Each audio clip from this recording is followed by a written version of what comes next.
దానం నాగేందర్, కడియం శ్రీహరి వీళ్ళకి సంబంధించి ఈ నియోజకవర్గాలు స్టేషన్ గన్పూర్ కావచ్చు, లేకపోతే ఖైరతాబాద్ కావచ్చు.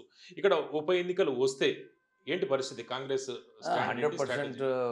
పెద్ద మెజారిటీతో 2 కాన్స్టిట్యున్సీస్ కూడా గెలుస్తుందండి. హ్మ్. జూబ్లీహిల్స్ పక్కనే కదా ఖైరతాబాద్. ఏదైతే ఇంపాక్ట్ జూబ్లీహిల్స్‌లో ఉందో, ఆ ఇంపాక్ట్ ఖైరతాబాద్‌లో కూడా హ్మ్. వస్తది. నాగేందర్ గారు గుడ్ క్యాండిడేట్. కడియం శ్రేయర్ గారు గుడ్ క్యాండిడేట్. అక్కడ కొద్దిగా లుకలుకలు వాళ్ళు ఉన్నాయంట కూడా పార్టీలోనే. అన్ని పార్టీలో ఉన్నాయండి. హ్మ్. All parties will have assembly seat అన్నప్పుడు ఆస్పిరెంట్స్ ఎక్కువ మంది ఉంటారు. మాకు కూడా ఛాన్స్ ఇవ్వాలి, మేము కూడా పని చేసినామని చాలామందికి ఉంటుంది. హ్మ్. బట్ అల్టిమేట్లీ ఇప్పుడు ఎవరైతే ఎమ్మెల్యేస్ ఉన్నారో వారికి ఏమన్నా డిసిషన్ వ్యతిరేకంగా పోతే బై ఎలక్షన్స్ ఉంటే వాళ్ళే క్యాండిడేట్లు ఉంటారు, వాళ్ళే గెలుస్తారు. హ్మ్. సో మాకు ఈ 2 సీట్స్ పైన ఏమి డౌట్ లేదు.